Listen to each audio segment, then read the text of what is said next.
ನಮಸ್ತೆ ಸ್ನೇಹಿತರೆ. ಮಾಘಪುರಾಣದ 16ನೇ ಅಧ್ಯಾಯ. ವಿಷ್ಣುವು ಬ್ರಹ್ಮ ಮಹೇಶ್ವರರ ಕಲಹವನ್ನು ಬಗೆಹರಿಸಿದ್ದು. ಶಿವಶಂಕರ ತ್ರಿನೇತ್ರ, 3 ಕಣ್ಣುಗಳುಳ್ಳ ನೀನು ಪೂಜನೀಯನಾಗಿರುವೆ. ಲಯಕರ್ತನಾದ ನೀನು ಪರಬ್ರಹ್ಮಸ್ವರೂಪಿ. ಮಂಗಳಕರನಾದ ನೀನು ನಿನ್ನ ಭಕ್ತರಿಗೆ ಅನುಗ್ರಹಿಸಿ ಆದರಣೀಯನಾಗಿರುವೆ. ಏಕಾದಶ ರುದ್ರರಲ್ಲಿ ನೀನು ಶಂಕರನಾಗಿರುವೆ. ವ್ಯಾಸನೂ ಕಪಿಲನೂ ವಾಮನನೂ ನೀನೇ. ವೇದಗಳಲ್ಲಿ ಸಂಗೀತಕ್ಕೆ ಆಧಾರವಾಗಿರುವ ಸಾಮವೇದ ನೀನೇ ಆಗಿರುವೆ. ನಿನ್ನನ್ನು ಮೆಚ್ಚಿಸಲು ಹಿಂದೆ ರಾವಣೇಶ್ವರನು ತನ್ನ ಕರುಳನ್ನೇ ಬಗೆದು ವೀಣೆ ಮಾಡಿಕೊಂಡು ಮೀಟಿದನು. ನೀನು ಅವನ ಭಕ್ತಿಗೆ ಮೆಚ್ಚಿ ನಿನ್ನ ಆತ್ಮಲಿಂಗವನ್ನೇ ಕೊಟ್ಟೆ. ನೀವು ನಿಮ್ಮ ನಿಮ್ಮ ಸಾಮರ್ಥ್ಯಗಳ ವಿಷಯದಲ್ಲಿ ಶ್ರೇಷ್ಠರೂ ಪೂಜ್ಯರೂ ಆಗಿರುವಿರಿ.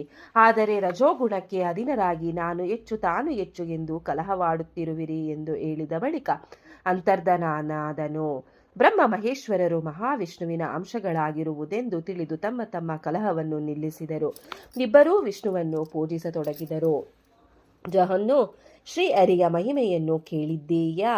ಮಾಘ ಮಾಸಕ್ಕೆ ಅಧಿಪತಿಯಾದ ವಿಷ್ಣುವು ಪರಮ ಪೂಜ್ಯನು. ಅವನ ಅನುಗ್ರಹದಿಂದ ಮೂಗನು ಮಾತನಾಡಬಲ್ಲವನಾಗುತ್ತಾನೆ, ಏಳವನು ಬೆಟ್ಟಕ್ಕೆ ಹಾರಬಲ್ಲವನಾಗುತ್ತಾನೆ. ಅಹಂಕಾರಿಗಳಾದರೂ ಹರಿಯ ಮಹಿಮೆಯನ್ನು ತಿಳಿಯಲಾರರು. ಅಜಾಮಿಳನೆಂಬುವನು ಒಬ್ಬ ದುಷ್ಟನು, ಲೋಭಿಯೂ ಆಗಿದ್ದನು.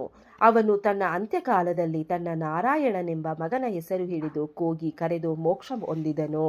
ಪರಮಾತ್ಮನ ಹೆಸರನ್ನು ಉಚ್ಚರಿಸಿದರೆ ಸಾಕು, ಪುನೀತರಾಗಿ ಬಿಡುವರು. ದ್ವಾಪರ ಯುಗದಲ್ಲಿ ಪಾಂಡವರ ಪತ್ನಿಯಾದ ದ್ರೌಪದಿ ತನ್ನ ಮಾನ ಹೋಗುತ್ತಿರುವ ಕಾಲದಲ್ಲಿ ಕೃಷ್ಣ ಕೃಷ್ಣ ಎಂದು ಕರೆದು ಮಾನ ಕಾಪಾಡಿಕೊಂಡಳು.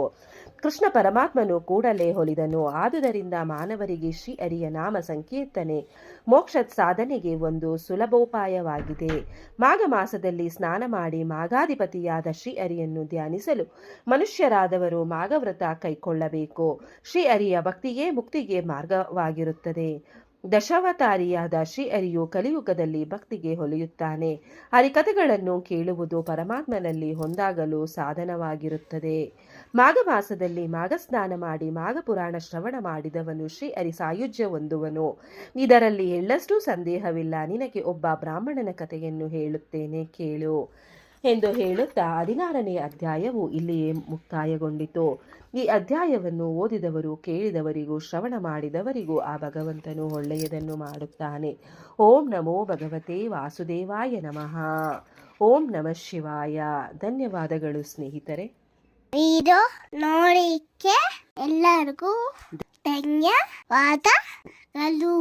ನಿಮಗೆ ಈ ವಿಡಿಯೋ ಇಷ್ಟ ಆಗಿದ್ರೆ ಪ್ಲೀಸ್ ಒಂದು ಲೈಕ್ ಮಾಡಿ. ನೆಕ್ಸ್ಟ್ ಇನ್ನು ಜಾಸ್ತಿ ವಿಡಿಯೋ ಹಾಕ್ತೀವಿ. ಹಾಗೆ ನಿಮ್ಮ ಫ್ರೆಂಡ್ಸ್ಗೆ ಶೇರ್ ಮಾಡಿ ಮತ್ತೆ ಸಬ್ಸ್ಕ್ರೈಬ್ ಮಾಡಿ. Thank you very much.